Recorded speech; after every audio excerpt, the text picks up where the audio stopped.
Hi lovelies, you're welcome back to the channel. Today we'll be going about the making of this beautiful casual but yet classic gown you see right here on your screen.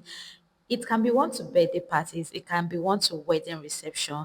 Like, this gown is the perfect new style you definitely want to add to your collections. I know this is a tutorial you really want to watch. Stay to the very end and don't skip any part of this video. So without much ado, let's get started with today's tutorial.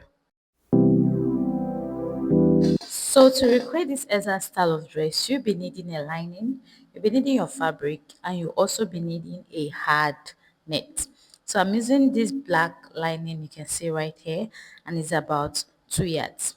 This is my hard net right here, and it's about 1 yard. So your net can actually be more than 1 yard depending on the fullness effect you want.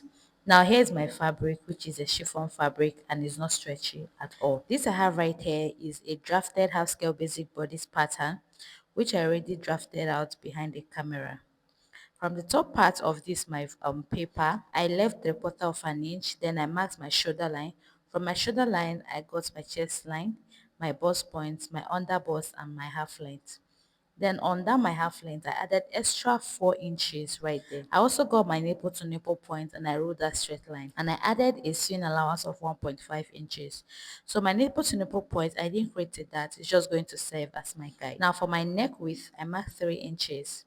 Then for my neck depth, I'm just simply going to mark 7 inches. So I do not intend wearing this with any two singlets inside. So that is why I'm maintaining 7 inches as my neck depth. But normally this should have come all the way to the underbust. So having my neck depth at 7 inches, I'm now connecting my neckline this way. Remember, this is not a V neckline. It is sort of an oval neckline. It is not a round neckline, it is oval, okay? So having created my neckline, my oval neckline, I went up by half of an inch from my shoulder line so that I can create my shoulder slope. Now I'm done with this. I'm going to move over to the underbust line. From the underbust line, I went up by 1.5 inches, as you can see right here. So I'm going to get the curve part of my ruler and curve this from this 1.5 inches into that my nipple to nipple point mark I have right there. So like I said, that my dart line is serving as my guide to connect all these lines. So I'll divide my shoulder into 2 equal halves, and right there I made the point at the middle of my shoulder. Now I'm going to connect that point into this dart line I have right here, as you can see. So as simple as it looks. The next, I'm going to move over to the lower part of this my dress, of this my pattern paper, sorry. So from that part, I added my 1.5 inches allowance. I marked half of an inch below and I connected it this way. So now from that half of an inch, I'm going to keep my ruler this way and I'm going to connect this all the way into this other side of my pattern paper. I hope everything is very clear to you all right here, okay? So that is it, and I'm going to label this upper part, the cup area, and from my underbust below, I labeled it my basque. So we are done drafting, and the next thing is to cut out this piece right now. So the first part I'm going to be cutting out is going to be the neckline. So after cutting out the neckline, I'll also cut out the shoulder. Then the next is to cut out from my underbust. You can see straight down, okay? Then this back area, then the next thing I'm going to slash through is this line I connected from here to my shoulder, but I will not cut out everything entirely. So because we are going to be doing what, slashing and spreading. So that is it for the front part. And now for the back part, I also went ahead to draft out a half scale basic bodice, as you can see, maintaining a neck depth of 2.5 inches and a neck width of 3 inches. I marked 1 inch for my zipper allowance. I already created a nice dart for this back bodice. I replaced my dart and I added 1.5 inches as my sewing allowance. Then, to avoid bulginess at the back of our zipper, from the base of this my half scale drafted bodice, I went up by 3/4 of an inch. If you go up by half of an inch, it's definitely okay as well. So you can see that I slightly connected this thing into the side of my half scale bodice. Now I went ahead to cut this out. Do this and you eliminate any sort of bulge at the back of your dress. So all this pattern paper which I have right here, which is for the front and back, I'm just going to cut them out on my fabric, okay? So I'm going to cut them out on my fabric. So I'm just trying to show you all that you can see how everything right here aligned properly. Okay, so the next I'm going to cut out will be the lower part of my gown. So the length of my gown is actually 39 inches. I subtracted 16 inches half length from my full gown length. So for the lower part of my gown, I'll be having 23 inches. So I cut this out and I have extra 1.5 inches, which is going to be for my hemming allowance. At the upper part, I have half of an inch. So for my lining piece, it is 1.5 inches shorter than my actual fabric. Okay, then this is my fabric I have right here. Now I'm going to actually spread it out to show you all what I have at the waist part. Okay, so this will be folded into two and I'll measure it out. Okay, to be folded into two, then I'll measure it out because when I spread it out, it's very, very long. So I just want to fold it into two so you can see the entire length of this fabric on the camera. So I now place my tape from the middle part of the fabric, and right here you can see that I have 42 inches and this is on fold. So 42 plus 42 inches is actually 84 inches. So the length or the waist area of this my fabric is 84 inches. Same thing with my lining piece, because at some point I had to make some joining on my lining piece to get up to 84 inches. So the next I have is this my hard net. So for this my hard net, it is 9 inches long, as you can see right here. So I cut out like two layers of this net. Okay, so at this point, please pay proper attention to everything I'll be doing right here. So the first layer of this net on the waist area aligns with that of my fabric, which is 84 inches. Okay, just watch what I'm doing right here.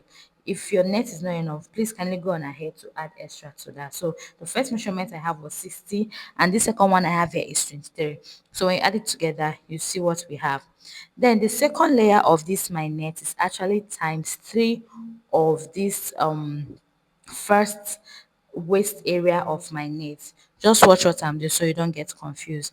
I'm going to measure, this is the second layer, which is also 9 inches wide. Okay, so I'm going to measure this. You can see I got 60 right there. I'll place my finger right there and I'll also start taking the second measurement, and I'm going to get another 60. Now 60 plus 60 is 120, and my net is still, I have few years left. Then from there I will also take the measurements again, and you can see I have 23. So 120 plus 23, I'll be having I think 100 and 50 something or so. Okay, please just pardon me. So now I will start working on my net. I folded this my net into two so that I can get the midpoint so that I can notch or make a slight cut. Then I'll do this for the other layer of my net. Please do ensure that you also cut out two layers of net for this. Okay, then for the second layer I'll repeat the same thing and notch as well. So this is the middle. Now I'm going to be pleating the second layer of my net 1 inch on top of this first layer of my net, as you can see I'm doing right here. Okay, so the essence of notching the middle part is for you to achieve the same pleating effect at both sides of your net, because we are going to be pleating this second layer of our net on top of the first layer of our net. So if you actually want your net or your net to be fuller than this, you can actually go on ahead to cut out extra 3 layers. Okay, so if you cut out extra 3 of this second layer of your net, you're going to be pleating all of them on this first layer of your net, and you'll be having enough. When I mean enough, I mean it's going to be very, very pronounced.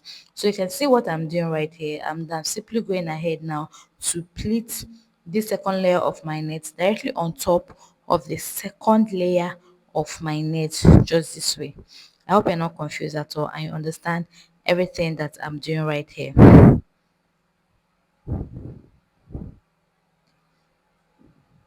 So I'll continue doing this till I get to the other side or end of my net. And in length, in total, I have 18 inches. This is just 1 inch shorter than my lining piece. Okay, so I've gone ahead now to cut out all this my drafted piece on my fabric, and also I made use of this white crepe fabric as my lining. This crepe fabric is very light, and at the base of my back bodies I added half of an inch. Here is for the front part of my dress, and you can see that I went ahead to spread this out at the cup area, which is on that part I slashed by 1 inch and 3/4. So we are going to be having a little gathers at the cup area, that's at the underbust area of this our dress. Okay, and I added half of an inch as well at the base right there. So one thing I wanted to do on the neckline of this dress is, because I realized that if I do not do it the exact way it is on the thumbnail, I will not get exactly what I want. So because of this, I'm actually going to cut this my neckline to give me the exact shape as the one on the thumbnail. Okay, so what will I do now? From my neck depth, I'm actually going to also extend, sorry, from my neck width, I'm actually going to extend this neck depth all the way to my underbust. Remember, from this point we went up by 1.5 inches from our underbust line. So on that point you can see, and now I'm leaving this half of an inch at the base, which is my joining allowance. So this is in an oval, this is an oval shape. Okay, it shouldn't connect, shouldn't be a v neckline at all. So this is what I now have. I'll just go on ahead and separate this at that point. So for the backs area, you can see that also on the underbust part I added half of an inch, and also at the base of this my backs area I added half of an inch as well for joining allowance.